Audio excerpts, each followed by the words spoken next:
Welcome to E360 TV, the live streaming and on-demand destination for influential voices and enlightened audiences.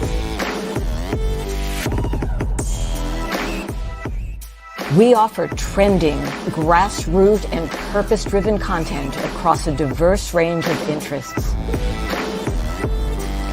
E360 TV is more than just watching programs. We offer the ability to interact with live shows connecting audiences to real, authentic influencers and storytellers while streaming to millions of devices.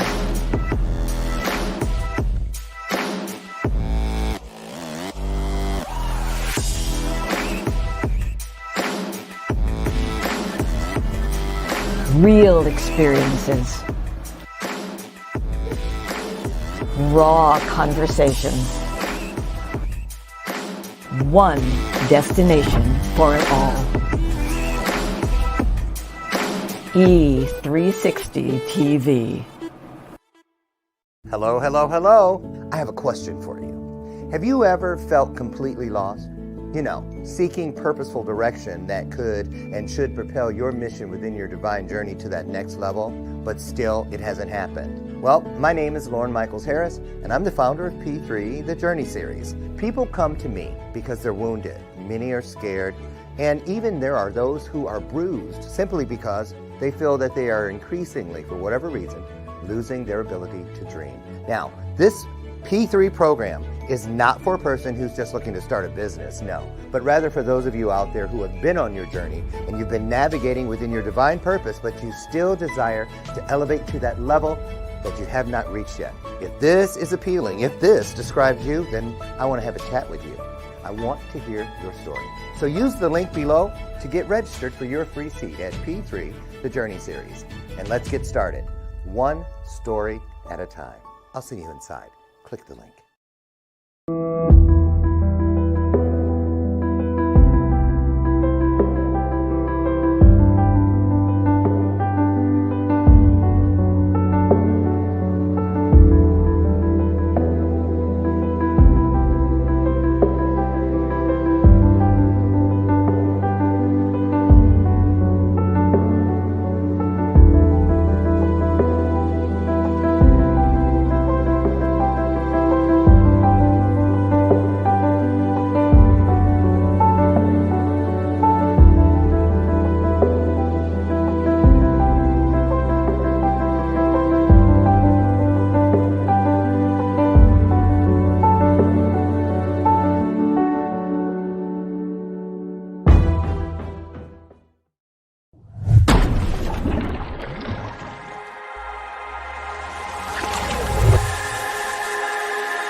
Good morning, good morning, good morning, good morning, good morning, good morning, good morning. How many can I do? Good morning, good morning, good morning, good morning, good morning, good morning, good morning. I'm feeling great today. It's Friday. You think? Right? Woo, Lord. This week was a humdinger. It was a humdinger. Maybe I'm talking like that because I got this hat on. And this is not some hillbilly hat. This is actually a hippie hat, right? I got my dead stuff on. Yeah.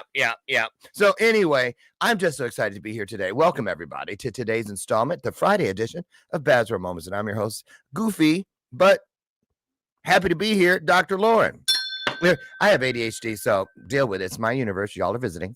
There it is. That's the bell of purpose. I bring it on purpose with purpose because the truth, just like that bell, it has a ring to it, right? You got to set everything due north so that you can You can hear that bell when you follow your instincts. Your first mind is connected to the creator. Everything after that is aptly named second and guessing. There it is. So we're here today. We have a great show for you. I'm so excited.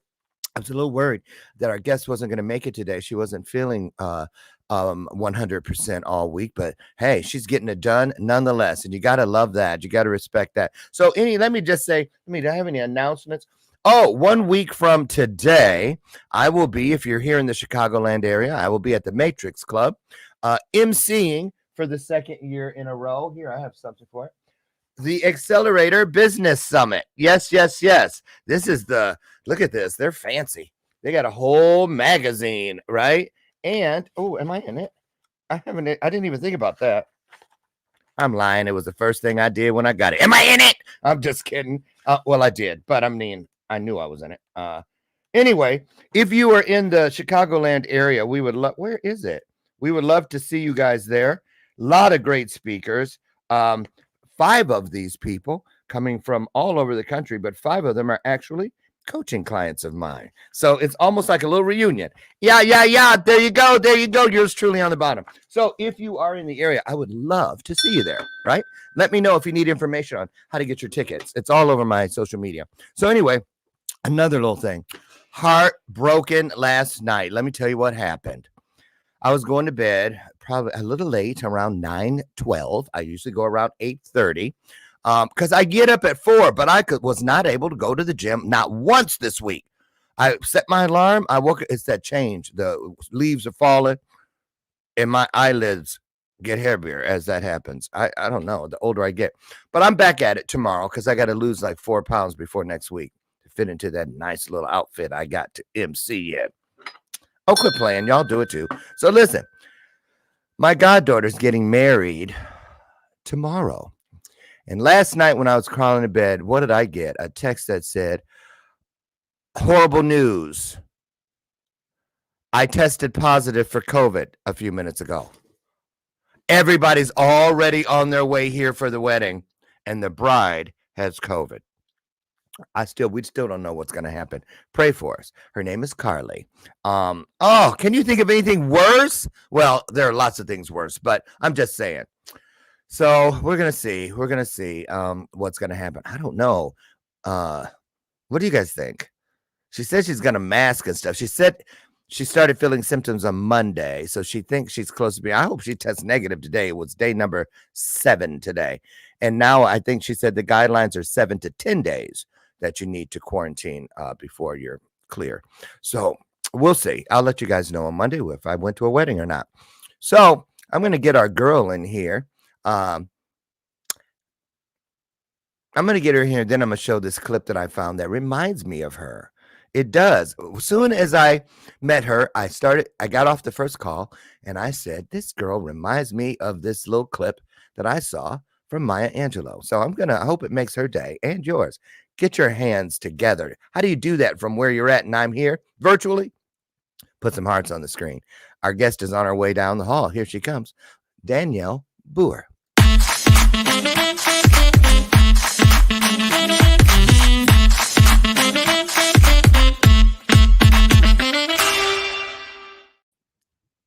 Good morning. How are you, Danielle? I'm good. How are you? Good. How you feeling? I know you've been under the weather a little bit. I'm okay. You look great. Thanks. That background looks like those ones that, you know how you used to take those portraits at Sears? That's what it is. I was a photographer, so this is a photography background. Well, there you go. Okay. Top of the morning to you. So, You are, let me see here. You're a mom, you're a nurse, you're a life coach, you're a speaker, you're an author, you're a podcast host. Um, is there anything you don't do?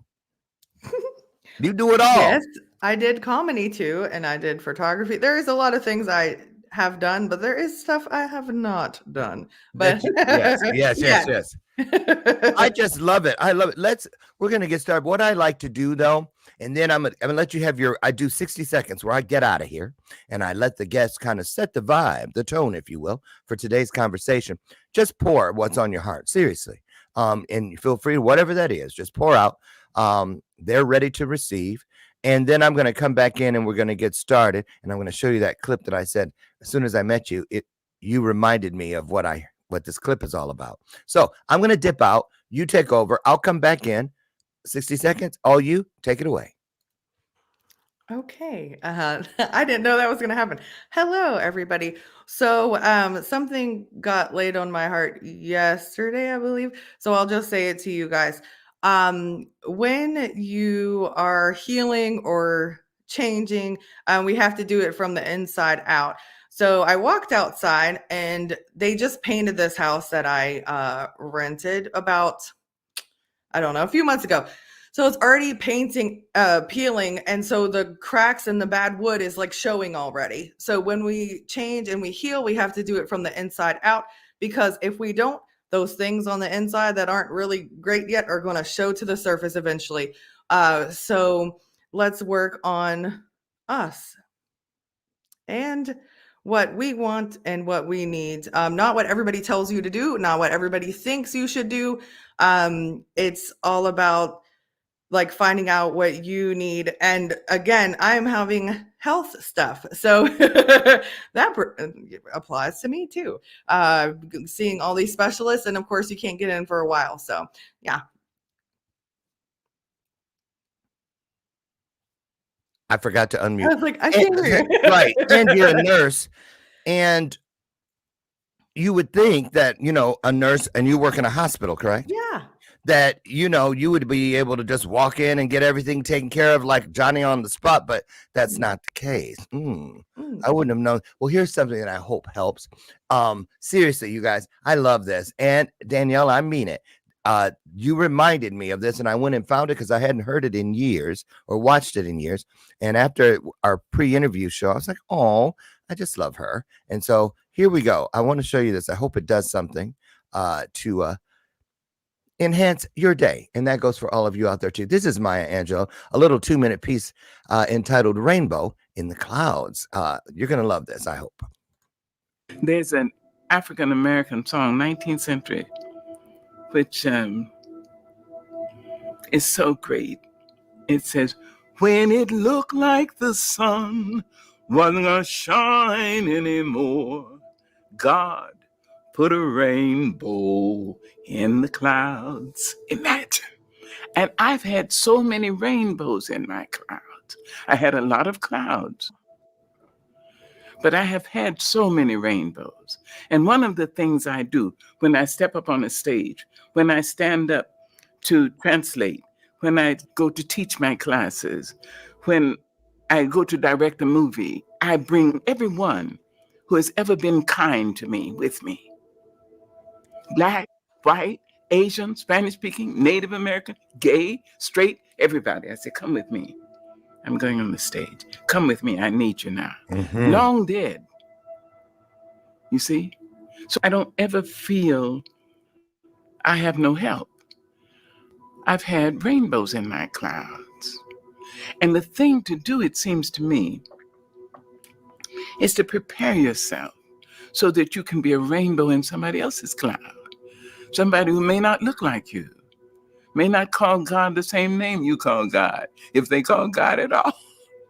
You see? And may not eat the same dishes prepared the way you do, may not dance your dances or speak your language, but be a blessing to somebody. That's what I think. Oh, Oh, I know. I love that. Yes. I was trying not to cry. Well, when you were talking about your work And when I went and I looked at all your stuff, even on like your Facebook page, where in your intro you say, I'm a mom, a nurse, life coach, comedian, speaker, author, and podcast host. I love helping people. And a lot of people claim it, but they don't proclaim it. You see what I'm saying? So I admire that in you. So let's talk about, how did you get started in life? What part of the country? What was it like growing up for you? And did you always want to be a nurse? Were you always a natural helper / healer? Yeah, so I was born in Hawaii. My dad was in the military, Oh, and so I don't remember any of it, but I've got to live in Germany twice, in Maryland twice, and then like a couple other places when I was really little. And so I have always helped people and wanted to. I was very strange. If there was, I remember a particular thing in Germany, there was a fight and they made fun of me because I went and got help, and I was like in elementary school. I don't like that stuff. I never wanted people to get hurt. I never like liked that. Like I hated fighting. I hated violence and like racism, like all those things. I've always been against that stuff. So I always try to speak up for it, even though it sometimes will put me in a weird situation. yeah. But The odd man out. yeah, so ever since I was little, that's how I was. And it was different. But and then so I always wanted to be a teacher or a nurse. I have both in the family, but I don't think that's why I wanted to do it, because I still wanted to help, but I wasn't sure like how I wanted, teach you help grow and mold children. But yeah, my grandmother was a nurse in the war, World War II. Wow. Met my grandfather. He was a prisoner of war. And so Girl. my aunt has been a nurse since 1973. And then the other women in my family are in the medical field. Wow. So I always knew like I wanted to help. But let me just say this really quick, is that my journey didn't go like, sometimes we want things to go a certain way, but that's just not what happens. So I didn't become a nurse until I was, I graduated 11 days before, no, 9 days. I don't know. Anyways, before my 30th birthday. Okay. Because I had kids young. So I had kids at 18 and 20. So I had to take care of them. My son had a lot of diagnosis, and I was going to go to nursing school a few years before I did, and they needed me. And I was a single mom. So I had to put my stuff on hold to get them settled and straight. Wow. Now that's like the thing where a lot of people say, oh, I'm going to take a semester off, and then they never go back. So I'm impressed that you actually did circle back around and pick that dream back up. So was that difficult? How old were the kids when you were able to go back to school? Good question.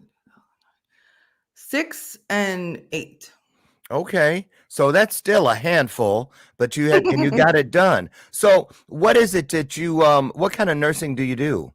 So now I work in the discharge area of the surgery. So I used to work in the recovery room, and things happen. I did not know all this health stuff was going to happen, and I can tell you what the health stuff is if you want to know. But I used to work in PACU, which we are a level trauma 1, center. So we take care of little babies, like a few weeks old, all the way up to 100 and whatever years old. Automobile, crashes, motorcycle crashes, gunshot wounds, Heavy trauma, right? So strokes, we're one of the top stroke centers here. So I was taking care of so many critical patients, and I was like, I'm not an ICU nurse anymore. And I did it for like a year and a few months, but I've actually been a nurse for 10 years, but this department in this hospital I did for over a year. And it was just like, it's a lot. Like, I mean, with my life coaching, I do grief and trauma. And I was like, this is just too much trauma around me, like all the time trauma. So I wanted to like get a break from that. And I actually miss it, which is weird. Because I made a big, huge impact. Like when you help save somebody's life, It is one of the most amazing things. It is stressful and hard. And sometimes I had a hard time decompressing from it. I was doing okay. Sometimes I'd have to go count backwards in the bathroom, take some deep breaths, whatever. But from seeing to get out of your head from what you just experienced. Yeah, and or like to just be there present for them. I just had to like get it together and like it's okay. Because it's emotional, but you have to separate yourself from that. So anyway, so then I switched in June to this department I'm in now, which is different, kind of weird stress. Let's go back for a second if we could, Danielle. I'm sorry. Yeah. Let's go back though. How did you know? Because I already know. Because we were watching one of our shows last night, and well, somebody's throat got cut. Okay, and I'm as soon as the blood, ow! Oh Lord, I had to turn away, bury my head in the pillows, and my husband laughs. He laughs at me, goes, "Oh, honey, it's just fake. It's on. I don't care. And when I'm at the doctor or something, they gotta take blood or do labs, and I'm like, it takes them 40 minutes to get that needle in, even near me, because I'm like, wait. Okay, go. Wait, I can feel them moving close. I can't do it. So I know that I could never do it. How did you know you would be able to be so calm and on it in a moment of trauma like that? How does a person, what's the gift that allows you to do that? What pointed to that and said, you can do this? Well, that's a great question. I don't know. It's funny because I found out later, well, I don't have a real diagnosis, but I have ADHD too, but I didn't know when I was younger. So like, it's really funny that I do better in the high stress situations sometimes. Like I kick into like, and people are like, what the heck is going on? Where's Danielle? So I'll just tell you, like, so I worked in a little baby ICU in Ohio, and I came into work, and like I was the person that would cry. There's like this young 26-year-old intubated person, and she's on the ventilator, and her little kids were at the bedside going, "Mommy, you promised me." And I'm like, ah! And I walked away. I wasn't even an ICU nurse. I was floating there, and I walked away, and I went and cried in the break room. They're like, "You got to toughen up." So I come into work, it's shift change, and they're coding someone. So tell everybody what that means. Okay, so coding means like either you're not breathing or your heart stops. You got to do CPR. You got to do all this stuff. So that's what we're doing. We give meds like epinephrine. We do all these things. There's like a system that we go through. So I'm ACLS, if you know what that means. Advanced, like, so it's like beyond the basic BLS, like everybody has, like, CPR. It's beyond. Yeah. So we do a lot of things. We have this like algorithm. So I walk into work, and we're coding someone. Now, this is a tiny hospital. So the house supervisor, who's the nurse above all nurses, she runs the whole hospital. She was there. She had to go to the ER because there was like a stroke, a code, something or other. I don't know. So she had to go there. So I took over. Didn't even know I was taking over, right? But I just got into the mode. So I became basically running the code, right? And so at this point, I only been a nurse for a few years, maybe 4-ish, I think. So I get in and I just do it. So I'm like, okay, 30 seconds to epi, switch cycles of CPR, because you're supposed to switch every 2 minutes, and I'm just going. So we're writing stuff down. I'm telling the doctors, telling the nurses, whatever. You're supposed to debrief at the end. And everybody was so shocked that I did that. They're like, what? And where did that come from? And it's like, what do you mean? So it's just like it's just so like when you become a parent. You weren't surprised? I don't know. You don't think like, afterwards. Yeah. When they were asking, were you like, No, I was like, I can do it. What do you mean? Like, I feel like I can do anything. Right. So I have the skills to do it, but I was very anxious about stuff. I was very scared about stuff. I was very timid with and not people, but in nursing school, everybody would make fun of me because I would freak out. I would have a panic attack when we had to do skills. It wasn't real people. It was like things. And I would be like, and I test. And during test, I would have panic attacks. And so they didn't believe in me, but I always passed. I was one of the only people in the whole entire class that passed every single skill, even though I would be freaking out. My teachers knew. Now, my brother, we didn't talk about that. My brother had just died. right Yes, we're before, gonna right. get to that. So, Yes. so they knew my situation. So my teachers, before I started, they would say, stop. And I'm like, I didn't even start yet. They're like, stop. Tell me what you would do out loud. So I would say, ba ba ba ba, da da da, step one, blah, blah, blah, blah, and they go, do it. And they knew what to do with me. That's why I didn't fail, because they were patient and they were kind to me, and they knew that I had a good heart and they knew I could do it. But I was all in my head, right? So I would freak out before I even did it, even though I knew what to do. So people would be like, I can't believe you passed. I'm like, oh, okay. But so those things that happened made me tougher and stronger. So then when I have a real person, it's like you don't have time to panic because you want to save their life, right? And so that's the job. Oh, I know. She says yeah. you've seen it all. Yeah. So that's Good. Oh, hold on. Good morning, Emmy Award-winning producer director Charles Maddox. Oh, you might that's get a nursing amazing. show. You might. Well, Charles is in the health and wellness field too. He does a lot of reality shows on reversing different things. You know what I mean, as far as ailments and whatnot, disease. Yeah, check him out. Thank you for being here, Charles. Go on. Okay, So, yeah. So anyway, so you don't know that you could do it. It's like when you become a mother, you're like, I don't know how to take care of a baby, and then you hold your baby, and you're like, okay, I got this. Well, sometimes you don't got it, but you learn as you go. So you're saying there are just natural. I think so. Yeah. I mean, you know, you have to have the knowledge, of course. It's not like Joe Schmo off the street could come and just speak up. But yeah. So let me ask you this. I had a knee replacement a few years ago, and I'm scared to death of hospitals and courtrooms and stuff. I can't stand visiting people in jail, all that kind of stuff. I don't like the way it smells. I don't like the way it sounds. And it would be at nighttime. Right. When everybody visiting hours are over and you can hear all that stuff happening out there in the hallway and stuff, and things beeping and stuff. What is your definition of good or great bedside manner? Because not all nurses, I realize, are equal. Because some of them, I was like, ugh, you know what I mean? They were just, but then there were others who I took cupcakes and stuff back up to 7 West for about 2 months after I had that, because I just fell in love with some of those nurses up there. Yeah. So do you believe that bedside manner is a part of a calling? Is that the thing they can't teach you in nursing school? What do you think? Yeah, so absolutely. I feel like that you have to have a passion for it. If you're doing it for a paycheck, not for you. Like, that's not what it's about.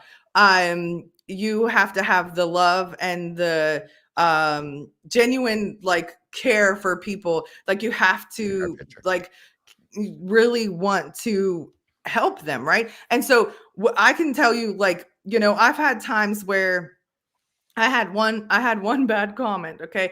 And it hurt my feelings for days because I was like, that's not true. And everybody's like, you know your character, get over it. But I'm like, it's on paper and it's not true. But I have times like the other day, I don't want to get too much into it. I mean, not that anybody will know who she is. Right. A really tragic situation happened. Brenda. And, it was Brenda. No, it was a patient. But so a really tragic situation happened. And a baby. So she came in because the baby lost their heartbeat and she was going to get a DNC. So in pre-op, she lost the baby in the toilet. Okay. So she's bleeding out. She loses the baby in the toilet. That was not the plan. And so she's scared. And then, so the nurses are like, I don't know what, we don't deal with babies. We're not labor and delivery. So then they're trying to help her. Our charge nurse has a lot of experience. She goes up there. Now, she becomes my patient after recovery and then comes to phase 2. We're the discharge area. So she comes to the discharge area.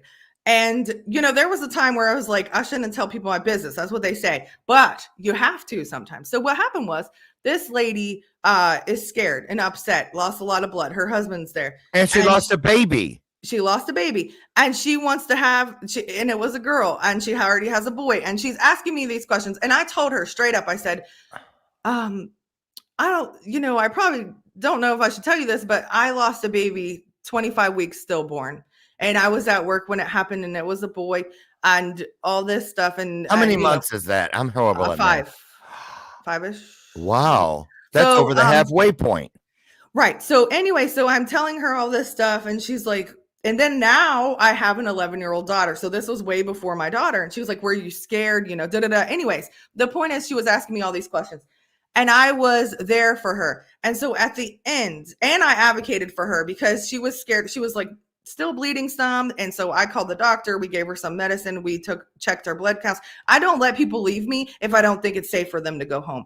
That's what the number one thing. If you are a nurse or a caregiver or a doctor or whatever, I don't care. Advocating for your patient, and then we'll talk about later, advocating for yourself is important too. Advocating for your patient is so important, right? Because I don't want anything to happen to them when they leave if I could have prevented it or caught something. I'm very good at seeing things and catching it before it happens. Usually. But so anyways, she hugged me. So she's leaving. Everything's fine. She feels safe to go home. We gave her that medicine that helps her stop bleeding, and checked her blood counts. It was good. No problem. And we got her some coffee. She's like, do you have coffee? We'll go make you some. You've been through a lot. We like went above and beyond because that's what she deserved. And everybody deserves that. So we went and made her some. We did all this stuff. We stayed an hour and some past our shift because that's what she needed.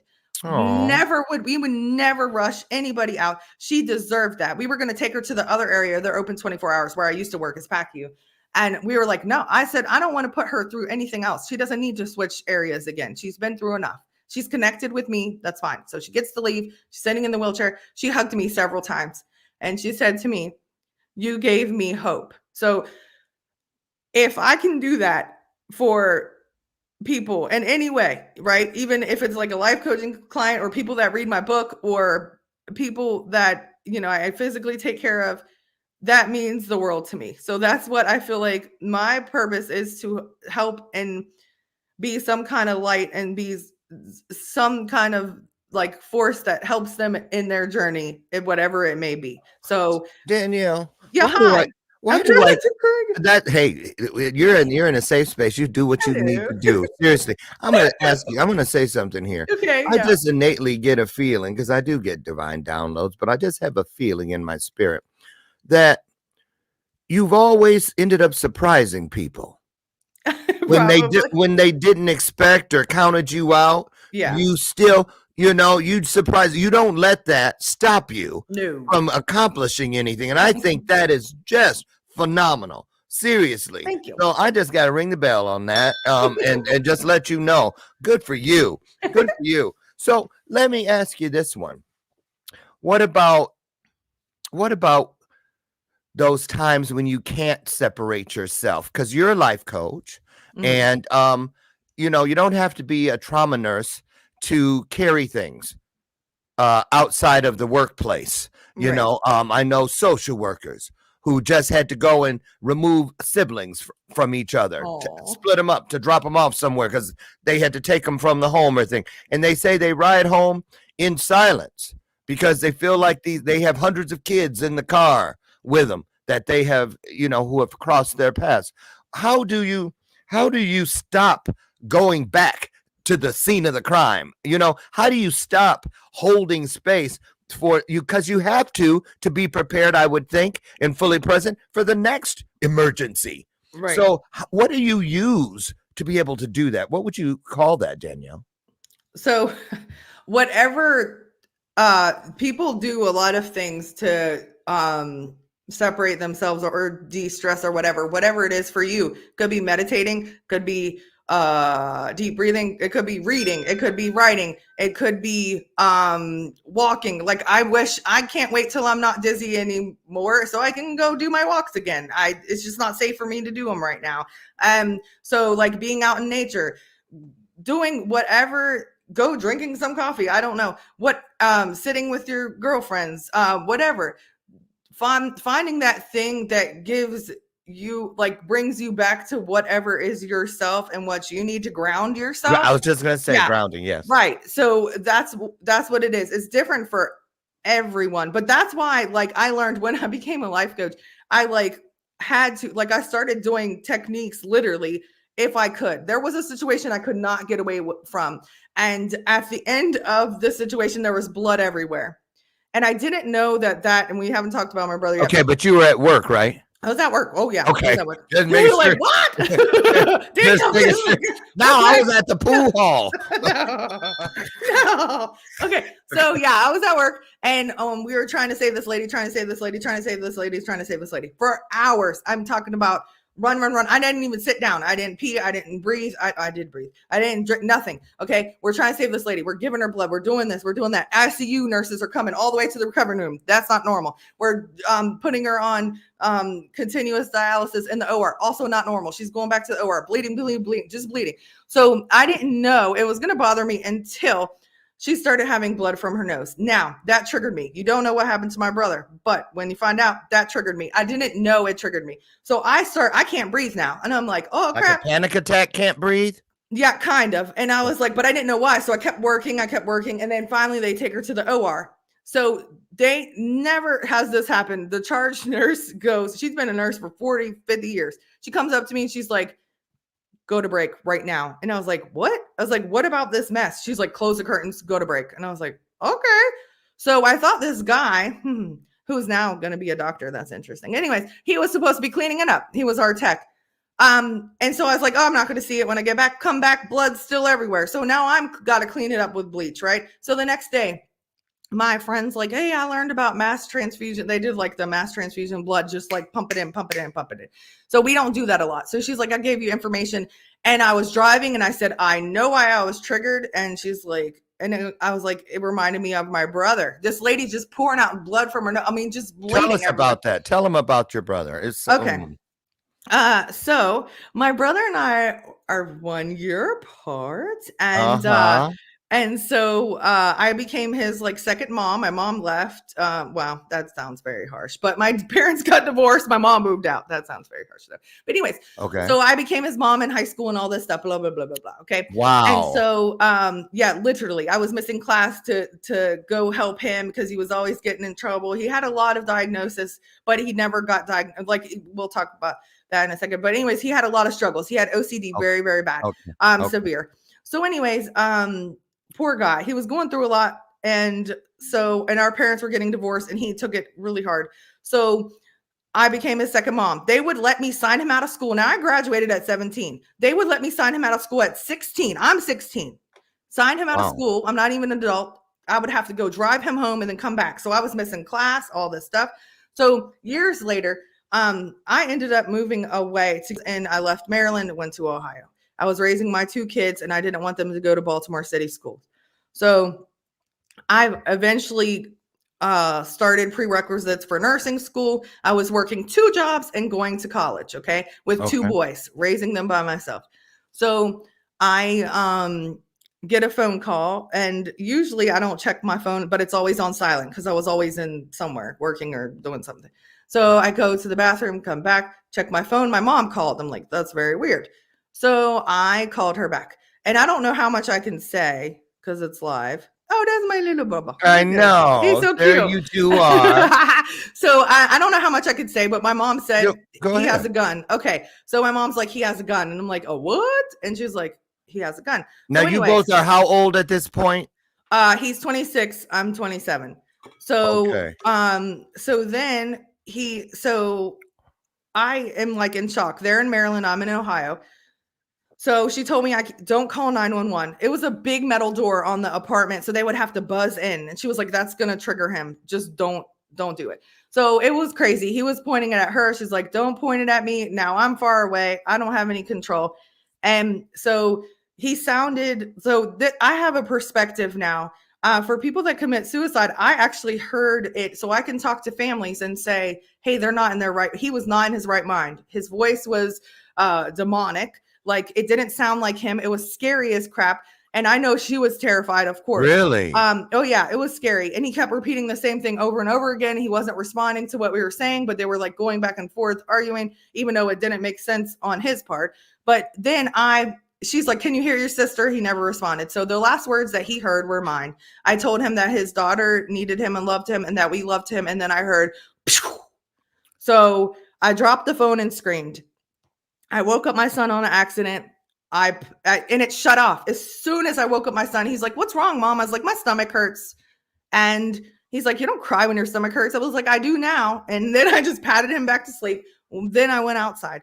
So eventually I found out, you know, I didn't know what happened. I didn't know if she got shot. He got Or you shot. didn't know, What right? happened? You didn't know who it was. No, because I dropped the phone. And I'm in denial. So not anymore. But back then I was in denial. That was my first thing when something happened. When I lost a baby stillborn, denial. When this happened, denial. I'm like, oh, nothing's wrong. Everything's fine. But anyway, so I'm alone. I go outside. I call the babysitter. She's like, call 911. I'm like, they're in Maryland. She's like, 911's everywhere. I'm like, okay. So Oh, really? I guess. I don't know. I was freaking out. I don't know how it works. And so, but anyway, by that time, I go back in the house. So now I called my sister. She doesn't understand me. Nobody understands what I'm saying. So because I'm like, Sure. yeah. So so needless to say, I guess my mom called the babysitter. The babysitter comes over, and then I found out that he passed away. Then my sister's like, we got to go to Maryland. I'm like, what? Okay. So the babysitter takes the kids. We go to Maryland. Okay. But so I didn't realize it was real until I saw my mom for the first time without makeup, because she would put on makeup to go to the gym. This woman is like the opposite of me. She's very fancy and cute. And not saying I'm not cute, but I'm not fancy. I'm not a girly girl. I was a tomboy. I'm okay with that. But she's very like put together. I So- dated someone like that in my 20s. I never saw her without me. I mean, she would get up hours before me. My mom, and yeah. just be ready, like she Yeah. was going to a club or something at 6 a.m. I know. I lived with my mom, and I still didn't see. So Right, anyway, we lived together too, and I would say I'm gonna wake up, think I'm gonna sleep with one eye. She would tape it shut or something, because I never did Oh see. my But gosh. anyway, I get it. yeah. So go ahead. Yeah. So anyway, so yes. So then, so that's what happened. So, you know, my kids didn't know what happened, anything. So, but fast forward to you know, now I want to quit school. So I'm like, I'm done. I became the most extroverted person. I mean, I was the most extroverted person, the sweetest, the high. So, and it was only you and your brother. You're the only two. I have a half sister, so she's the one that came. It's my dad's Okay. daughter. She lives in West Virginia her whole entire life. So I lived like 30 minutes away from her. So when I moved there, I had family there in that Okay. area. Okay. But it's not my mom's kid. Well, the sad part is nobody could get in touch with my dad. So he didn't even know. He couldn't even go to the hospital. But I had to talk to the paramedics for my mom. I had to do all this stuff.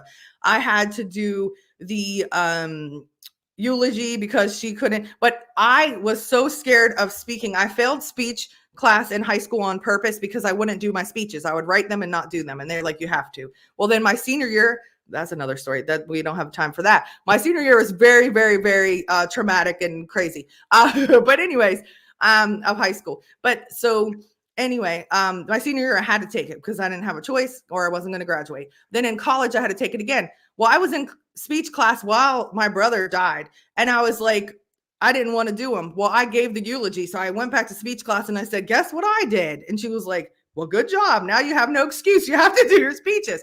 But I say that to say this. I was scared to speak in front of people. Now I'm a speaker. Now I, started my podcast. I did comedy. I was on stage. People were staring at me. So anything is possible. If you feel like you have a purpose, a passion, a dream, or whatever, you can do it, right? You can face those fears if it makes sense. Don't do anything crazy. That's going to hurt you. But face those fears and you can do anything. You can. But yeah, so nursing school was rough. Psych rotation was very rough. He only had passed away like 3 months before that. And then I had to go help people that were attempting to commit suicide and all this stuff. And I was still present for them. I was still there for them. I would go cry afterwards when we went and talked, but I was there for them. And so go ahead. I just want to know, do you consider yourself an empath, Danielle? Oh, yes. Yeah. And is that like a double-edged sword, so to speak, being a nurse? Because, we can only hold so much space. Yeah. That kind of ties into what I was saying before about being able to separate yourself. Totally. I find it amazing, people who have these gifts that can just, pivot back and forth in between those two worlds. But let's go here. Real quick, let me look at my notes here. Tell everybody about your podcast. I want to make sure they hear about your podcast. Authentic Points of View podcast. What's that all about? So it started off just talking to anybody and everybody and letting people see other people's points of view. I lived in a little tiny town in Ohio, and everybody is they're different. There's a lot of people look the same, I'll say. Okay. So a lot of people look the same. So when I moved away from that, I was like, they have a lot of judgments on stuff that they have no clue about. We all have something in common. That's what it started off as. And I wrapped the intro, by the way, if you ever want to check that out, everybody. Okay. Yeah, I do. All right. I do. I love to rap. It's so fun. Okay. So, I drop and no. Really? Yeah, seriously. Love it. True story. Okay. So Why anyway. don't you rap here? Oh, no. You want me to do my intro? Yeah, spit a little something. I'll do my intro. Okay. This is so embarrassing. I love it. Okay. We're all full of authentic points of view. Myself alone, I have at least 22. It comes from the things that we have been through. Those things can either make or break you. Life is full of ups and downs. It's our choice to either smile or frown. Please choose to smile today, because it's one thing that's free to give away. People say that life isn't hard, it's what you make of it. But what if only struggle surrounds you? What can you take from it? Life can be hard and some things aren't fair. Please listen to others just to be aware. All I'm saying, you never know what someone's going through. Just because they look happy doesn't make it true. Hopefully this podcast will help you see you are not alone. You at least have me. Oh, Well, I'm not done. We're more alike than you may know. But if you stay quiet, we will never grow. Don't ever give up, because you got this. If you quit, think of all the opportunities that you could miss. oh. And I wrote that because that's what the show is about. That actually sums it up. But now my daughter's going to be my co-host, and I've had a lot of health issues. We were supposed to start in September, but we're kind of pushing it back.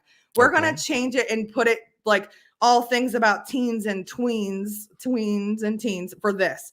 It goes along with my book, which is for kids. That's My Brother's Head. And I love the cover. Thank you. That's My Brother's Head, and that's about OCD. But we're gonna do a lot of stuff that will help parents of teens and tweens and help teens and tweens.